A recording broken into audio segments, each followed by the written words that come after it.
Great. Good afternoon. Thank you all so much for joining us today on this Health for a Change webinar. I'm Rochelle Seeger. I'm honored to work at the Foundation for a Healthy Kentucky as a Community Health Research Officer. And this webinar is presented as part of the Foundation for a Healthy Kentucky's training and capacity building series that we call Health for a Change. I'll tell you a little bit more about that in just a moment. The Foundation for a Healthy Kentucky was founded in 2001. We're a nonprofit, nonpartisan organization with our mission to address the unmet health needs of Kentuckians. And that picture on the screen there is a picture from Pine Mountain in Whitesburg, Kentucky, where we just had a great event where I learned more about the fantastic work that Cane Kitchen, Mountain Comp, and Apple Shop are doing in the area. I was thrilled to be in Whitesburg early this month and learned a lot from the folks there. The Foundation for a Healthy Kentucky works on its mission by three main strategies: developing and influencing policy, improving access to care, reducing health risks and disparities, and all of that is undergirded by the work of promoting health equity. If you can take a moment, you can look at our website, healthy-ky.org. There you'll find many of our research reports, the Kentucky Health Issues Poll, and also the lineup of upcoming events, including the training series, Health for a Change, under that Events tab. Health for a Change, the Foundation for a Healthy Kentucky launched in 2011, and it's to support those folks just like you who are working to improve health across the state. So on these calls, frequently we have many folks that work in our Kentucky health departments. We have people who are in nonprofit advocacy groups, really from across the spectrum, and I'd love to be of service to all of you. Since this series was founded in 2001, we've reached nearly 3,000 people from all of Kentucky's 120 counties. So if you're on the web and want to chat in via the chat section and just say what county you're from, we'd love to see where all the folks are on our call today. Next up, the Health for a Change upcoming events. Later this month, we'll have a webinar on coalition building on June 26th. The 17th, we'll have another webinar on data visualization with Jessica Bellamy. Please check that out. Those are going to be top webinars. I'm thrilled that those speakers can join us. July 24th, we'll have a coalition building at Need More Acres Farm in Scottsville, Kentucky. I'm honored to work with Michelle Howell down there in Bowling Green, and please join us on that day. Also, August 2nd, we'll have another in-person workshop in Louisville with Jessica Bellamy, which is going to be the hands-on part that we're calling Infographics for Social Change. All of these events are free and sponsored by the Foundation for Healthy Kentucky. You can sign up on our website.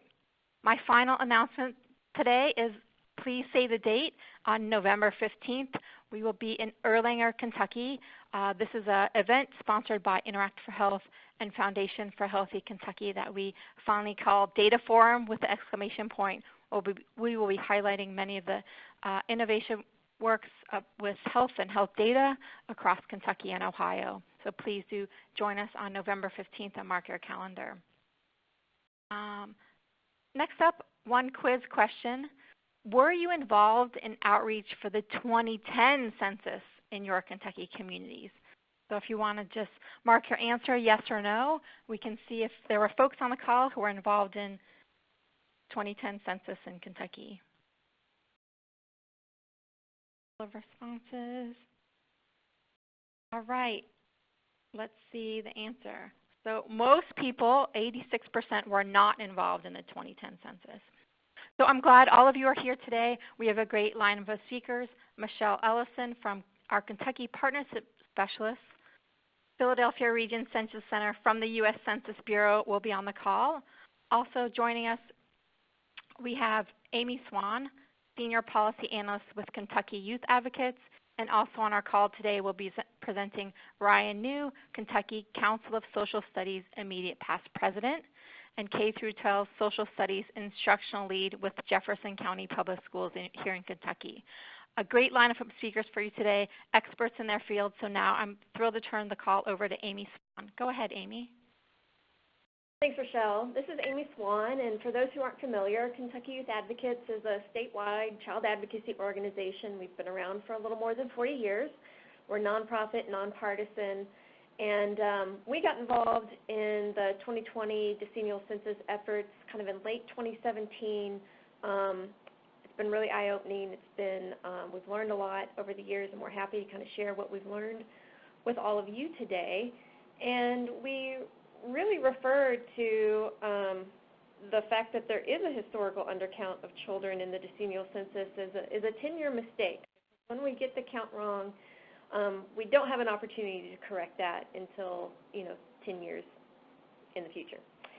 So we are going to first start off just making sure that everybody's on the same page with some background information about the decennial census.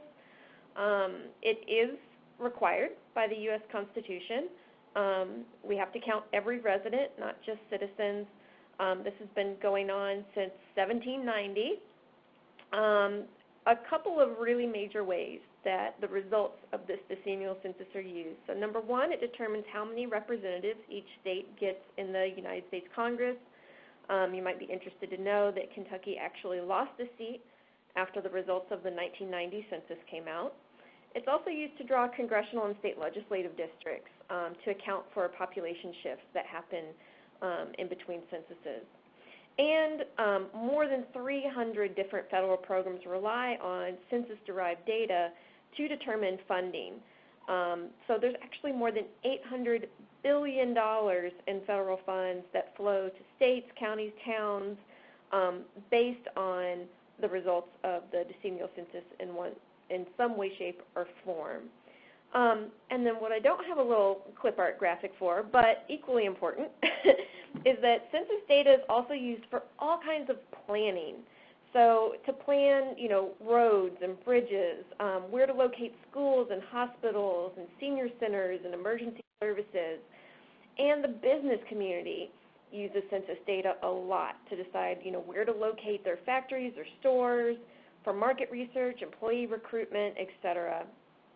And like I said, we refer to the fact that there has been an undercount as a 10-year mistake. And to give an example of the impact that has on specific to children is, say a kindergartner is missed in the decennial census. They will be in high school by the time the next census comes around. And so one of the outcomes of that is that it can really lead to overcrowded schools and communities if communities are experiencing a significant undercount of their young children. There we go. And I mentioned, that more than $800 billion is allocated by the federal government to states and counties and cities, and it is impossible to determine for all 300 plus of those programs exactly how much money goes to each state, but the Counting for Dollars project at George Washington University has done some phenomenal research, and they've been able to analyze how much goes to each state for 55 programs. And so you'll see here that, $15.8 billion for just 55 federal spending programs is coming to Kentucky. That's each year from data that was derived from the last decennial census done in 2010. And I've got a hyperlink there that you can use when the slide deck is sent out if you want to see the breakout for those 55 programs. And then looking at federal spending on Kentucky kids, the AKC Foundation provided us this information, and so this, again, is looking at just 10 large, very important programs for kids, and we see that just for those 10 programs, $2.7 billion is flowing into Kentucky each year. And I like to point out here that I kind of feel like there's something for everybody. So we've got Medicaid spending specific to children and, the Child Health Insurance program, CHIP. We've got food stamps and things like school lunch and school breakfast, but we've also got things like, foster care, subsidized child care, and then we've got funding for schools for, special education and Title I for low-income purposes. So even just this snapshot shows the wide variety of services that are really dependent on us having an accurate census count in order to make sure that all of our eligible children are able to get the services that they need. And actually what I'm going to do here, because of time, I'm going to go ahead and I am going to throw it over to Ryan New because he has a scheduling limitation. And then I'm going to come back and finish the rest of my presentation if that's okay with you, Rochelle. So I'm clicking now on the next poll. Rochelle, do we want people to do the poll? Ryan's here with us. He's in trainings with JCPS. So go ahead, Ryan. We're glad you're here with us today. All right, thanks for having me. So my name is Ryan New. I'm the instructional lead for social studies for Jefferson County Public Schools, and I'm former president of the Kentucky Council for Social Studies. And one of the things that's happening inside of Kentucky is that we're getting, hopefully, a new set of standards, and it's been a long time since we've done that.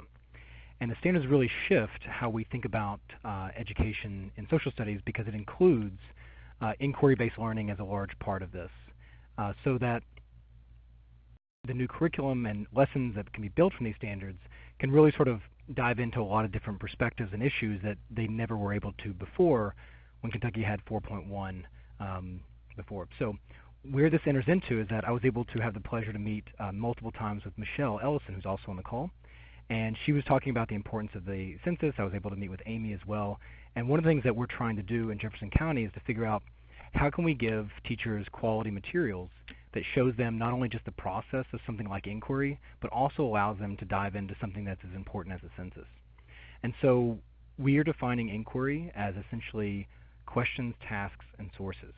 And so the real question is, what questions can we ask, what tasks can we complete to help us answer the question, and what sources allow us to do so. When it comes to the census, what we're thinking of is sort of 3 different levels in a K-12 model. Not all of these might be in place, but the goal is to get all of them sort of there so that we could do just a lesson, like a standalone lesson, which is good and impactful. Students may know about it, but really the intent is to make students hyper aware of their importance of being counted as students, and not just them, their parents and their younger siblings as well. So it would have to be a pretty good lesson and a very difficult lesson to try to do that in just one day, to look at why do we have a census and how do you get counted inside of it. So what we're thinking then is actually developing what's known as an inquiry design model, an IDM, that you can find on c3teachers.org. Now it's not there yet, but that's what it would look like. And these are not necessarily a lesson or a unit, but they're a deeper dive into a specific topic like the census. And so what it allows us to do is spend 5 to 7 days to where we not only investigate the census through a series of supporting questions that help us answer a compelling question about the census, but it also allows us to take informed action, which is another big part of what we're trying to do with our students. It's one thing to learn about a thing, it's another to go out into the communities and be a part of the change that they want to be a part of, or that they've learned from having investigated these questions inside of the class. So the other piece then that we're trying to do is not just the IDM, but also what are opportunities for students to take informed action in their schools, communities, and across the state.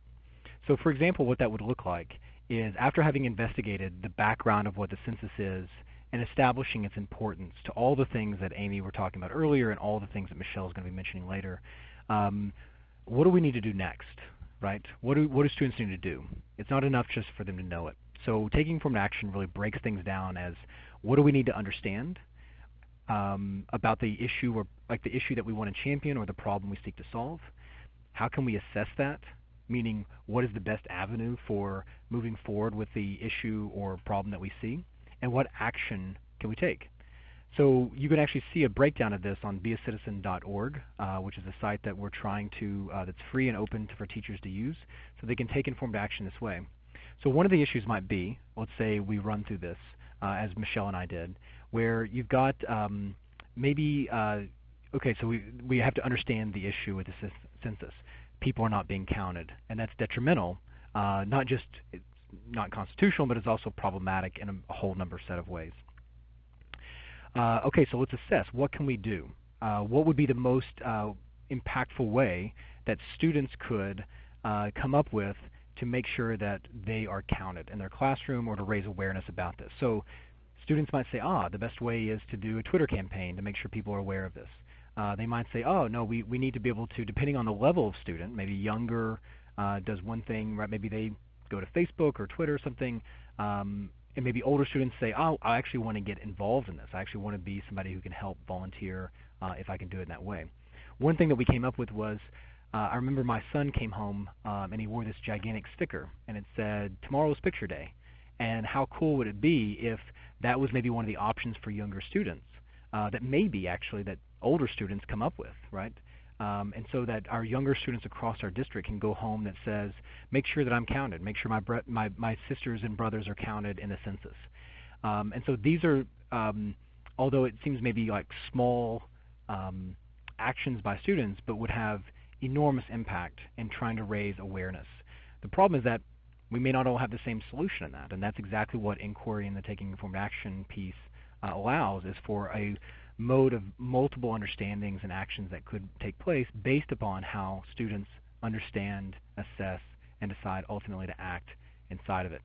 So these are just a few ways that Jefferson County is thinking about being able to pull in, getting students not only knowledgeable about the census, but also having them do something with that knowledge. And we think then that having, if it could be that impactful, that students only get to see this every 10 years, right? And so we're hoping that even if they are small children, right, and they do something that's impactful enough within that, that even whenever they come around the second time, right, the next census, that they will remember that what they did the first time, and it'll be much more impactful, so they can go back and relearn if they need to what they need to do for the next one. So those are just a few examples then of trying to provide space inside of it. And oftentimes in the curriculums that used to exist, there was never space to do some of this. If it wasn't specifically spelled out in a standard, then teachers oftentimes wouldn't do it. And we're saying that this can actually fit in a lot of places. So for example, our 5th grade, if the new standards come through, and 5th grade is going to move from colonization to constitution. So that is sort of limiting in some degrees. But in one of the units about how do you make a government responsible, which is one of the compelling questions that we're thinking about using, you could easily see how a taking informed action could come from this if you're looking at the Constitution. So if you're looking at one of the questions of, well, how do you amend the Constitution, or what does the Constitution say, right? These provide openings.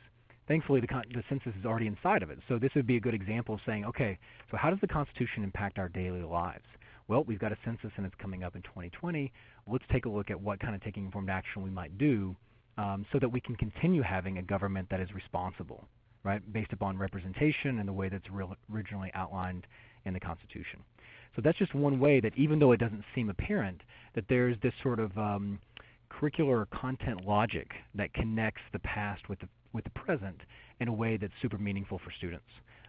So that's sort of what we're doing inside of Jefferson County, and we hope to have these completed in the early fall so that students and teachers can get ready for them and plan for them in their lessons, so that by the time that this starts to roll out next spring, that they are ready to go. Thank you, Ryan. I really appreciate that. And I know you've got to hop off the phone. So if anybody shoots us questions through the Q&A chat box directed to you, we will make sure to follow up with you and to get those answers sent out in the follow-up email all the registrants get with the slide deck. Does that sound good? Sounds great. Thank you so much. Thanks. So this is Amy Swan with Kentucky Youth Advocates, and now I'm going to go back and kind of finish up my presentation, and then I'm going to kick it over to Michelle Ellison with the Census Bureau. So at the beginning I was mentioning that there is an undercount of children, and the takeaway from these two crazy graphs here is just, number one, that the 0 to 4 age group is the most undercounted. You'll notice, though, that the 5 to 9 age group is the second most undercounted. And this graph is just showing you, with the yellow arrow on the right here, that the young child undercount has been getting worse every decade since the 1980 census. And then specific to Kentucky, specific to Kentucky, the latest and best estimates have told us that approximately 12,500 young children under the age of 5 were missed in Kentucky during that 2010 census. Nationally, more than 2 million children were left off of the census under the age of 5, and that's about 1 in every 10 young children. So it's a really significant issue. And again, going back to the funding, for these young Kentucky children that were missed in 2010, there are 5 really significant federal programs that use what's wonkily called an FMAP formula for allocation, and basically all you need to know is that that means that it's pretty easy to determine because of the formula that is used what the per person federal expenditure is. And so these 5 programs are Medicaid, the Children's Health Insurance Program, foster care adoption assistance, and a portion of the Child Care Block Grant. And so we see that for that 12,568 young children missed in Kentucky in 2010, we have lost out on $12.2 million every year for those children for those specific programs.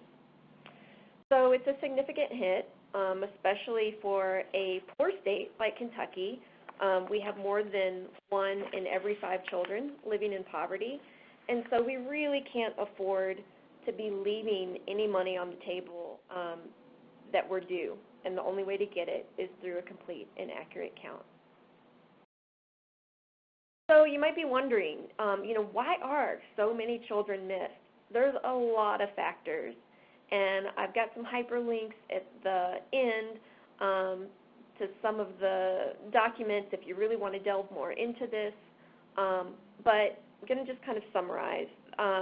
Some of it is family and household demographics, where research has shown that they're more likely to not count kids. There's been a lot of research done on censuses of the past in order to figure out, who's getting missed and what are the characteristics of the household that left off the children.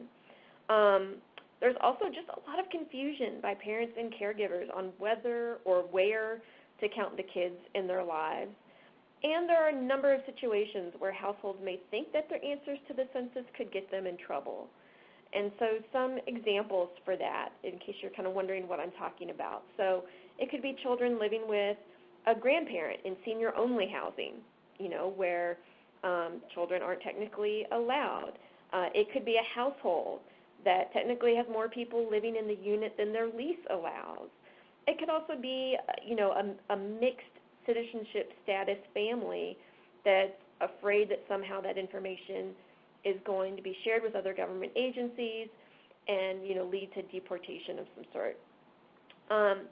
So you'll see here, I'm not going to read off this long list, but there is a very long list of, child and family factors, household factors, and community factors that research has found. And these are really important things for us to keep in mind when we're coming up with, well, how do we prevent this from happening in 2020? And I look at this list, and I see a role for all of us to play. So, newborns, hospitals need to be very clear on, when are babies born before April 1st, counted. They're actually not, but if they're born on April 1st or afterwards during the decennial census, they are. Kinship care, you may not know or may surprise you to find out that Kentucky actually has the highest rate in the nation of children living with kin, meaning, a relative other than their parent. And so that's a really big issue, is we need to make sure that those kinship caregivers, who the majority are grandparents, know that if a child is living with them for the year, that they need to count that child on their census form, regardless of whether they have like a legal custody status of that child or not. It's also really important for us to make sure that children of divorced parents, who have split custody, that there's an understanding, again, that it's about counting the child where they spend the majority of their year. And if it's 50-50, then the parents are going to have to talk and decide who's going to count them and make sure that only one parent counts the kid. So again, lots of different factors. I do just want to say, because we do have up here immigrants, children with foreign-born parents,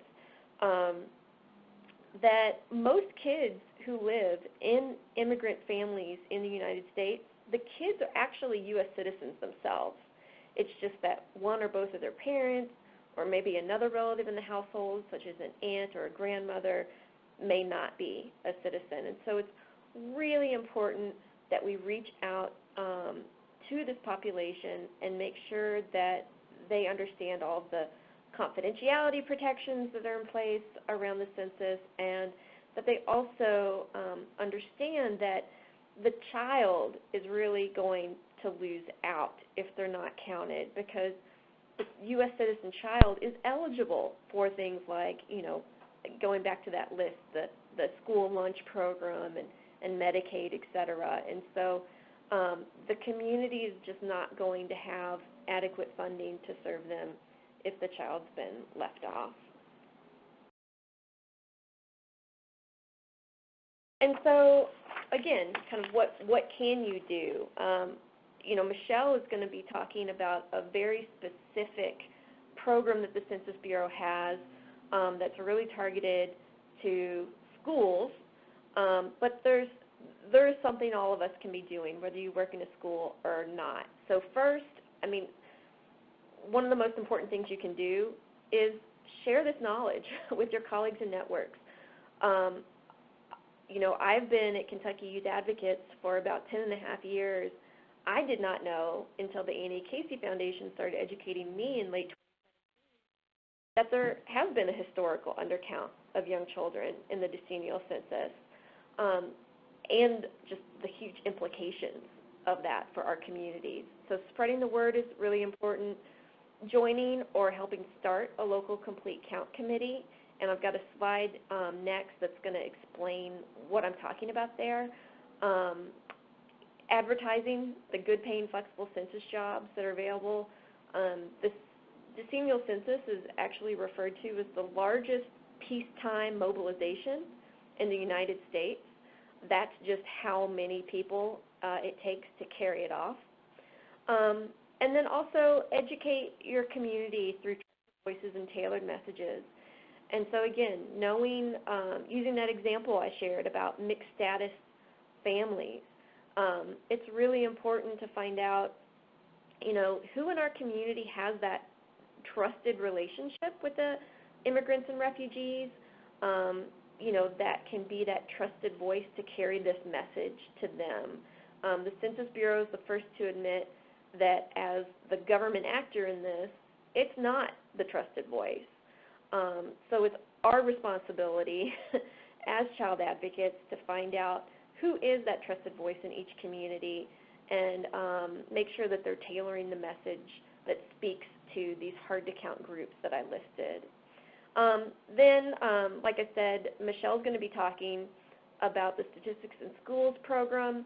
We're pushing really hard for educators to start using that when school starts in August. Definitely have these materials in place during Constitution Week, and that is September 16th to 20th. So federal law actually mandates that any educational institution that receives any federal funding participate in Constitution Week each year, meaning that you have to teach something about the U.S. Constitution. Well, what we're saying is, hey, guess what? The decennial census is outlined in Article 1, Section 2 of the U.S. Constitution. And so 2019 is a prime time to make sure that the census is the focus during the upcoming Constitution Week, starting September 16th. Then the Census Bureau is going to be making another big push to use these Statistics in Schools materials the first week of March. And that is because that is when households start to get that first letter in the mail about how to complete the census. And so we really need to make sure that households are familiar, comfortable, know how to do it. So here we see those complete count committees. Basically, a complete count committee is just a group where you've brought together leaders in a county or a town government with the school system, higher ed, faith, the community, healthcare, business, nonprofit. You'll see, a lot of ideas there. It's going to look different in every community. But it's really important because, like I said, it's going to take all of us working together to make sure that our community has an accurate count. And these CCCs are tasked with developing and then implementing awareness campaigns and plans to make sure that everyone in their community truly is counted. We have a map here. So all those counties in green, they don't yet have a complete count committee in place. So we have a lot of work to do in order to be fully prepared here in Kentucky. And lastly, I've got my contact information here. I am more than happy to talk with anyone at any time about the 2020 census. It's kind of become a passion of mine, but I'm going to go ahead and I'm actually going to kick over to Michelle Ellison with the Census Bureau. Great. Thank you so much, Amy. I really appreciate the information you just shared about the undercount of children. And what I'd like to do is give you guys some resources that the Census Bureau is providing to schools and teachers to help educate not only our students but also their families about the importance of the census and participating in 2020. Just to get the time frame in your minds, in Kentucky we got two big things to help us keep track of when the census is actually happening. Right smack dab in the middle of March Madness basketball, we will be inviting everybody to participate in the census, and for the first time in history you will have an option to complete your census online, which is very exciting. And we will be pushing for that self-response through basically Derby weekend. That weekend is going to be the last weekend where if you have not responded to your census online, we will be sending someone out to your house to knock on your door and collect that information. So what we're hoping is that families, parents will complete their census, take about 10 minutes to do that, sometime during that March Madness basketball and Derby weekend window. And here's some of the resources that we are going to be providing schools. We have a really great program, which I'm so excited about. It's called Statistics in Schools, and it is an evergreen program where we offer K through 12 teachers free resources and activities. The heart of our program are the standard-based activities that use census data. We offer activities in 5 subjects: social studies, English, geography, math, and sociology. Luckily, census just fits in with about every study out there. So these activities are designed to supplement what a teacher is teaching, but not replace the lesson plans. And I'd like to share with you just a few key messages that we feel are important to the program. In today's world, there is a need for knowledge of statistics. And unfortunately, statistic courses are often offered only as electives and sometimes not until high school. So our Statistics in Schools program really shows you that statistics are everywhere, not just in math. Teachers created these activities with experts from the U.S. Census Bureau, and the U.S. Census Bureau created the program. Pictured here, I wanted to show you 3 examples of our English activities that we offer for different grade levels, and we do have quite a few of these activities on our site right now. Each of these activities has a student version and a teacher version that can easily be downloaded for use in the classroom.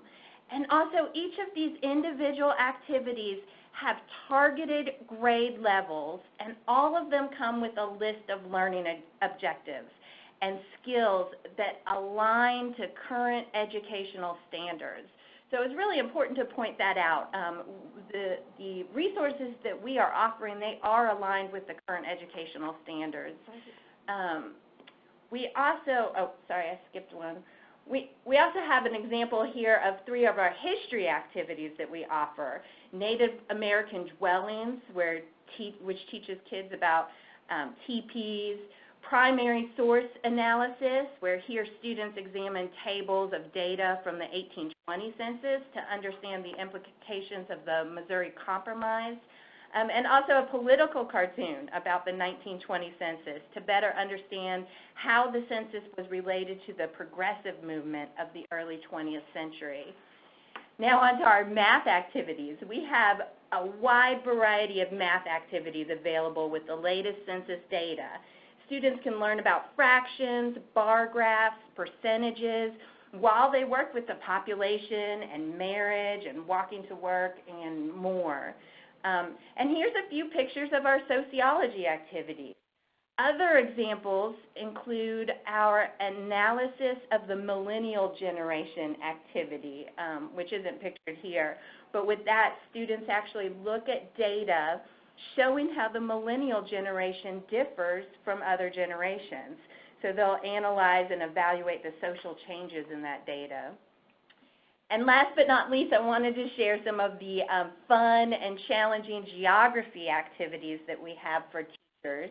In examining environmental changes, students will examine a series of photographs that compare famous landmarks, including Times Square and Niagara Falls, across time. And then they'll identify human-generated changes in the physical environment, such as the addition of bridges or roads.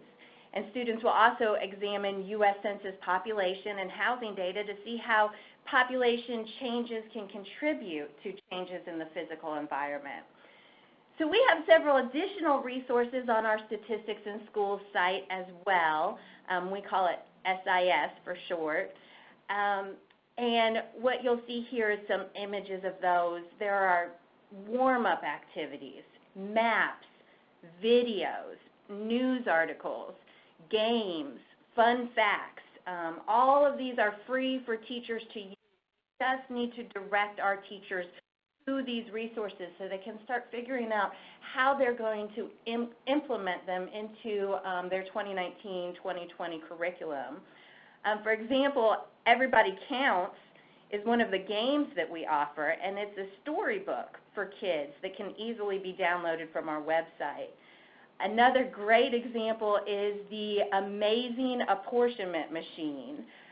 This is one of our 5-minute warm-up activities where teachers are asked to share a quick video with students to help them answer questions about congressional apportionment. And then we have some other fun things like to commemorate holidays and special events. We've created a resource each month to highlight relevant facts and figures. Teachers can view the accompanying teaching guide for ideas on how to incorporate them in the classroom. And we also have stuff like 5-minute challenges. These are warm-up activities that you can use when you have a few extra minutes in your classroom, like if you're waiting for the bell to ring or for students to finish a quiz or a test. And recently, I was excited to learn we recently created 2 more challenges to support the teaching of Constitution Day as well. Now this right here is probably one of our most popular data access tools, and it's the State Facts for Students. It's kid-friendly data, and we have population information on how many kids are in their state, or business information such as how many ice cream shops or dentists there are. Students can also learn as they collect, analyze, and graph a variety of information by selecting a state to get data such as population, geography, and business. And just as a reminder, with all of the resources that we offer, we also have a newsletter, which I would really encourage you all to sign up for this newsletter. You can access it by going to our census.gov/schools website, where you will find all these resources, and click on About to sign up to receive the email for the newsletter. Now, what's next for Statistics in Schools? This is the slide that I'm very excited about because we will very shortly be releasing our 2020 Census specific materials. As Amy said, we are preparing for the largest peacetime civic engagement in our country, the 2020 Census. So data from the census provide the basis for distributing more than $675 billion in federal funds annually. And as Amy mentioned, these funds will be vital to communities and programs impacting education, housing, transportation, employment, and health care for the next 10 years. So it's vital to get the word out and encourage participation. You can use our Statistics in Schools resources and share the information with your students to help educate students so they can in turn help educate families. We're in the process of finalizing the materials that are going to be specific for the 2020 census, but they will include maps, worksheets, videos, and much more for teachers to share with their students. So come August, these new materials, and I'm so excited to see them in the past, in the 2000 census and the 2010 census, we partnered with organizations like Scholastic to create some excellent toolkits to provide our teachers in our schools.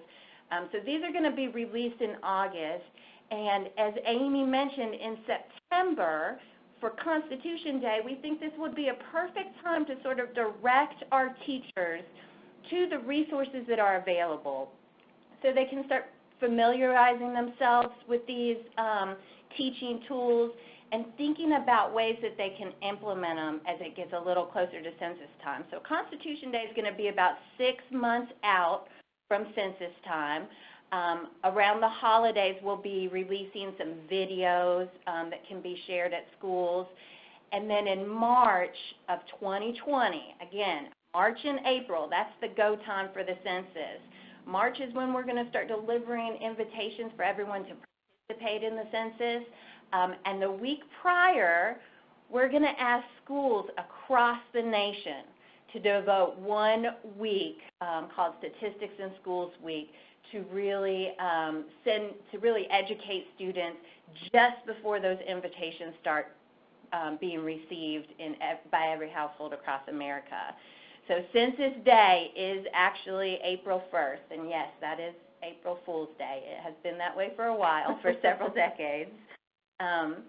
So one thing I want to talk to you about Constitution Day, last year we began sort of toying with this idea of how can we tie the census, which is in Article 1, Section 2 of the Constitution, into these activities that are already in place at schools across the nation. And Kentucky Youth Advocates was wonderful because they actually created a Facebook event to invite teachers to not only use these materials, but also give us some feedback on them and let us know, what they thought about this use in the classroom. And I wanted to show you a few of the schools that participated and helped give us examples last year. This is Price Elementary School in Jefferson County. They were using our free Statistics in Schools materials in their classroom, and it was very successful.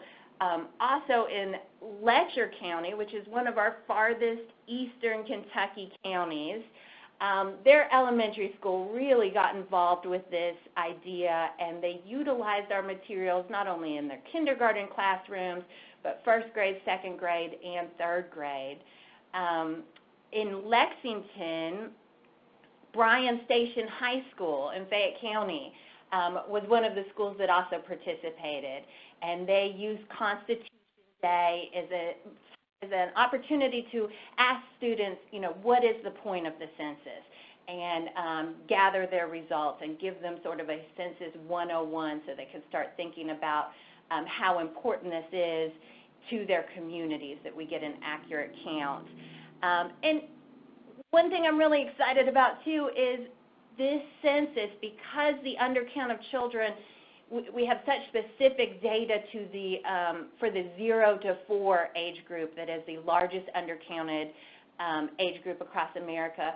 We've really been working to include some additional resources, not just for our K through 12 schools, but also for our preschools. So this is an example of a 2-year-old class at a preschool that was working, that used our Everybody Counts book during the class. So there are so many different ways that schools can participate and help us educate the public as to why it is so important that we make sure we count all of our children. We've talked about incorporating statistics in schools in every classroom across Kentucky. I can tell you we will not be successful in our state unless we can make sure that we are educating students and their families through the school systems. We're asking our superintendents, we're reaching out to all the superintendents across the state, and we are asking them to designate someone from their district to serve on their county's local complete count committee. We've been asking the superintendents to send out letters to principals, to teachers, to parents, informing their community and their students about how the census actually affects the funding that's going to be coming into their schools for the next decade. You can connect with us on social media. We provide very easy ways to get this information out. We can give you drop-in newsletter articles or suggested wording for email blasts. And we've talked about this is a perfect way to incorporate with other events at your schools, like contests, a poster contest or an essay contest or even a PSA that students create to show support of the census. Is there a way we can offer incentives for schools and students to participate come 2020? I know we all have tight budgets, but maybe we could offer, a laptop or some kind of prize, a pizza party to the school that can show they got the most responses from families in their school participating in the census. Ryan New from JCPS mentioned the reminder sticker to go out on students on April 1st, and I just think that's a brilliant idea. A message right on your child to the teacher or to the parent, reminding them to count them in the 2020 census. We're also looking at ways we can utilize the one-call system and texting parents from our school systems to remind them to participate in the census and to be sure to count their kids. And with the census being online this decade, we also want to work with community centers and schools and universities, any place that there's computer labs, and make sure that we have dedicated desktops available, places in the community for folks that don't have easy access to Wi-Fi or to the internet to come and complete their census online at these areas. The census also offers great opportunities for community service hours for our students. If we have high school students that are needing community service hours, can we connect them with a local complete count committee that's wanting to distribute information about the census at their local festival? Census solutions workshops are great ways to sort of ideate and do some brainstorming about ways that we can increase census participation, especially from parents in our hard-to-count families. And as Amy mentioned, we have lots of jobs, too. And these jobs are actually perfect for some of our high school students that have just turned 18, looking for work in the summer. These jobs look great on a resume. And, of course, Constitution Day, I've got that highlighted there because that is when we are really going to kick off promotions in the state of Kentucky. And we have partnered with several universities and colleges that are going to focus their Constitution Week activities on the census this year. So we would really like to partner with our K through 12 schools across Kentucky on that. And on that note, I'm going to turn it back over to Amy for a little announcement. Thanks, Michelle. Yeah, we are very excited at Kentucky Youth Advocates to announce on this call, I think for the first time publicly, that due to a generous anonymous donation of exactly $2,020, get it? That gets me every time, that we are running what we're calling a Statistics in Schools sweepstakes during Constitution Week this year. So what it is there's going to be random prize money drawing at the conclusion of Constitution Week. So we are going to set up a system of some sort for participating schools in Kentucky to enter their name into the drawing. So we're divvying up that anonymous donation. So $500 will go to a winner from the early childhood, kind of category of schools. $500 will go to a winner within the elementary schools, $500 to a middle school, and $500 to a high school. And so the only thing that you have to do in order to be eligible to be drawn is to demonstrate to us that your classroom, school, did participate in Constitution Week using at least one of the Statistics in Schools resources that Michelle talked about. And as she said, there's even more resources that are going to be uploaded sometime this August. So it's kind of a way to just incentivize participation.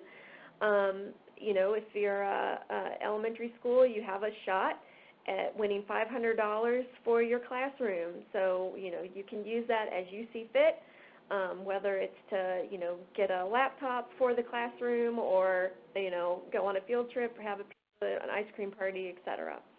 So I would encourage folks to, as I have in a previous slide, follow Kentucky Youth Advocates on our Facebook and Twitter, because we will start advertising that later this summer.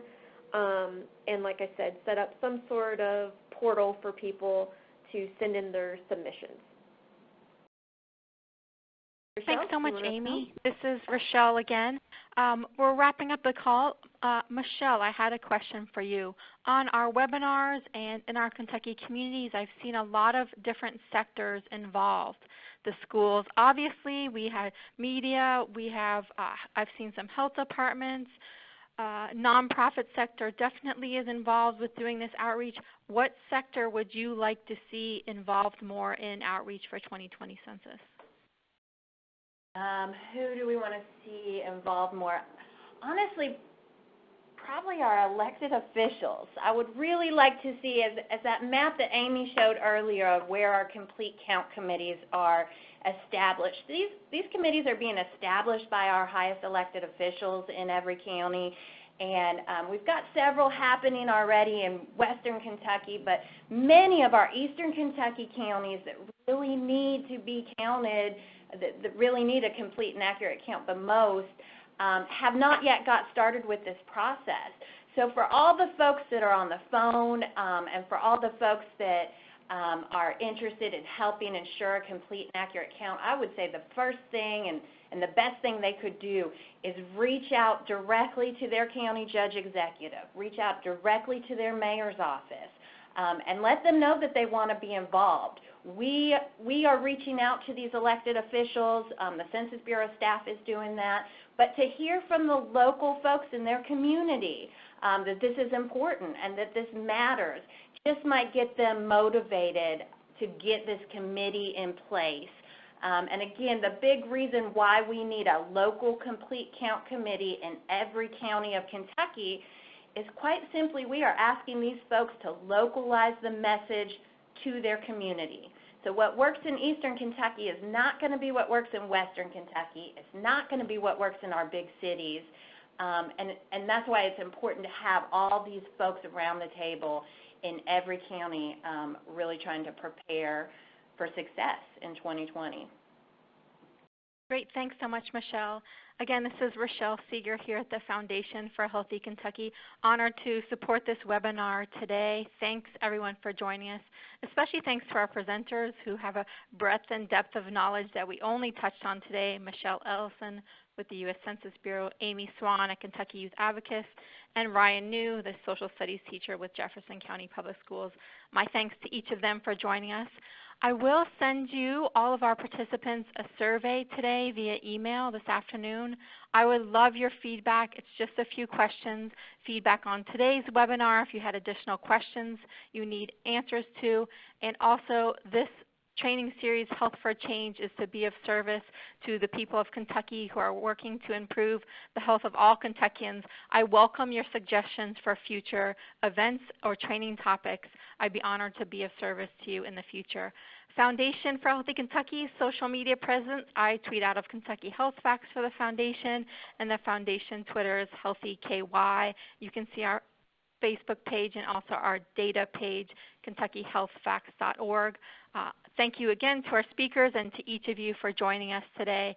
If I could be of help with something, I'd be glad to. I hope to see you on another event soon. Thanks for joining us. Have a great afternoon.